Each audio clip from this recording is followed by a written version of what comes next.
Assalamualaikum warahmatullahi wabarakatuh. Perkenalkan, nama saya Dira Yuga dari kelas B Teknologi Hasil Perikanan, jurusan Teknologi Hasil Perikanan angkatan 2021.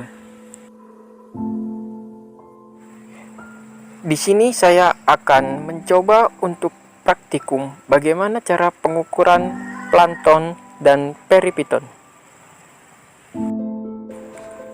Plankton adalah organisme reinik yang hidupnya mengapung atau melayang di dalam air dan pergerakannya dipengaruhi oleh arus air. Secara umum, plankton terbagi menjadi dua, yaitu fitoplankton dan zooplankton.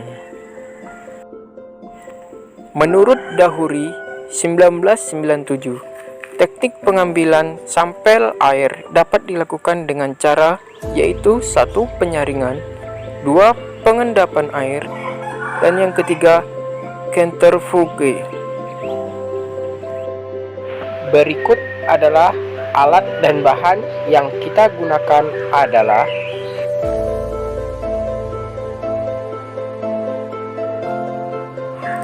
Setelah kita melihat alat dan bahan, selanjutnya kita masuk ke proses pengambilan sampel plankton dan peripiton. Mari kita lihat video berikut ini. Kali ini saya akan mempraktikkan bagaimana cara mencari plankton dan peripiton.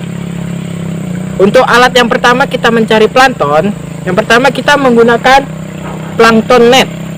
Yang kedua kita menggunakan ember, yang ketiga kita menggunakan botol sampel, dan yang keempat kita menggunakan larutan lugol. Oke, baik teman-teman, langsung aja kita ke praktiknya. Baik teman-teman, sebelum kita melakukan proses ini, proses yang pertama kita menggunakan plankton net. Sebelum kita menggunakan plankton net, kita menggunakan kalibrasi. Kita kalibrasi sejenak.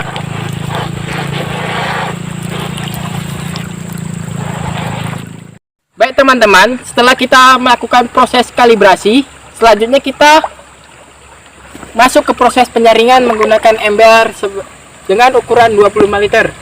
Kita lakukan sebanyak 5 kali. 1,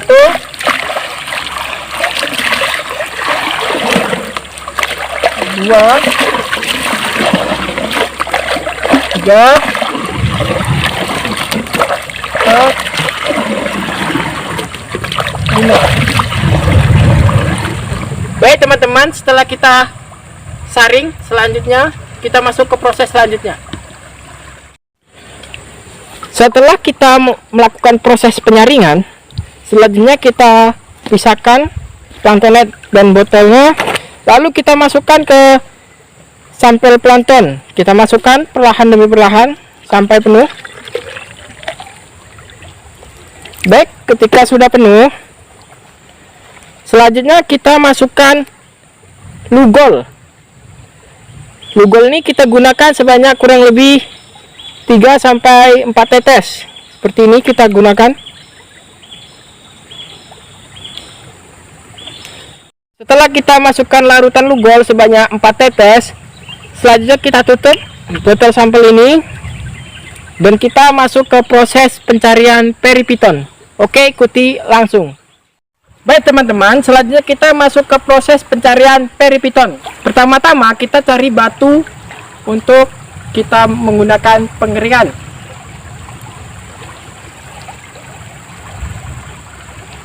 Ini batu sudah dapat ya teman-teman.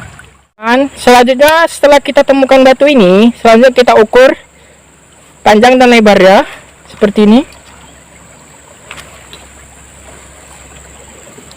Setelah kita ukur seperti ini, selanjutnya kita masuk ke proses pengerikan. Selanjutnya kita masuk ke proses pengerikan guna agar kita bisa mendapatkan hewan atau tumbuhan yang terdapat dalam batu ini. Sebelum kita melakukan pengerikan, kita sambil melakukan kalibrasi.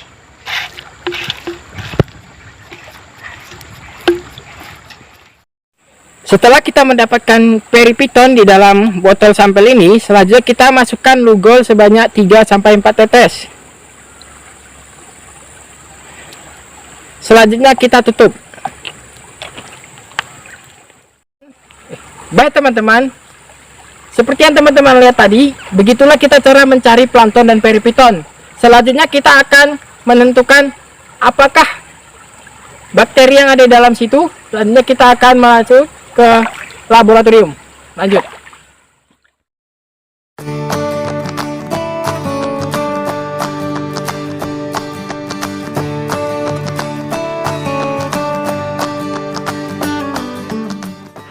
Baik teman-teman, sekarang kita masuk ke laboratorium untuk menentukan sampel plankton dan peripiton.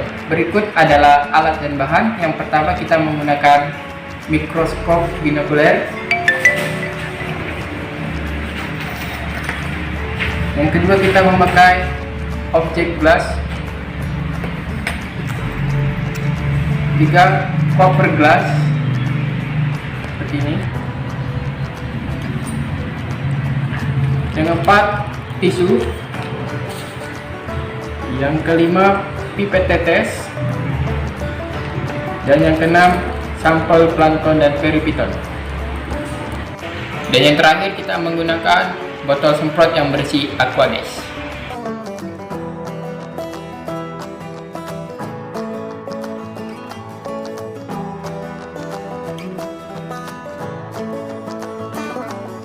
Kemudian kita kalibrasi objek glass dengan menggunakan Aquades. Setelah kita kalibrasi, selanjutnya kita bersihkan dengan menggunakan tisu.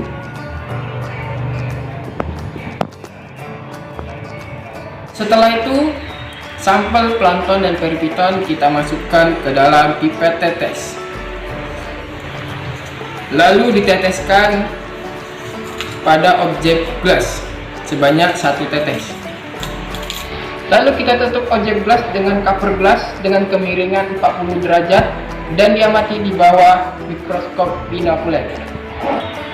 Lalu kita pasang ke mikroskop binokuler.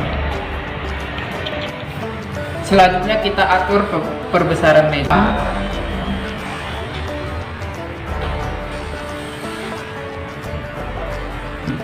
Setelah sampel plankton dan peripiton kita temukan, selanjutnya kita cocokkan dengan buku identifikasi. Setelah sampel plankton dan peripiton kita temukan, selanjutnya kita dokumentasikan.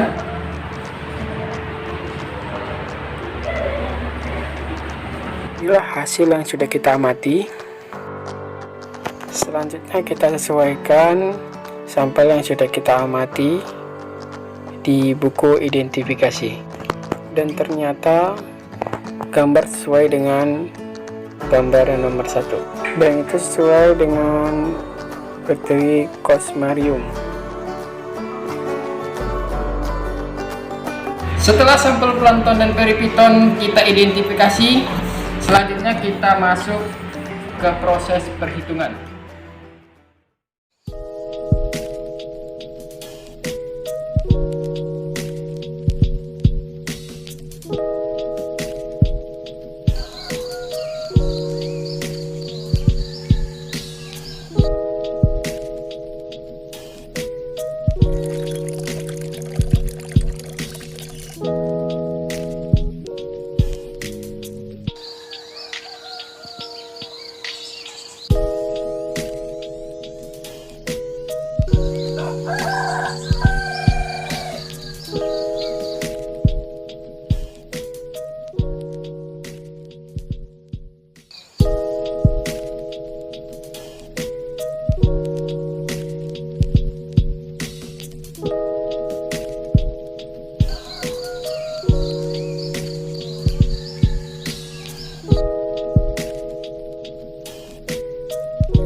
Demikianlah pengamatan plankton dan peripiton yang merupakan bagian dari parameter biologi pada pengukuran kualitas air di perairan.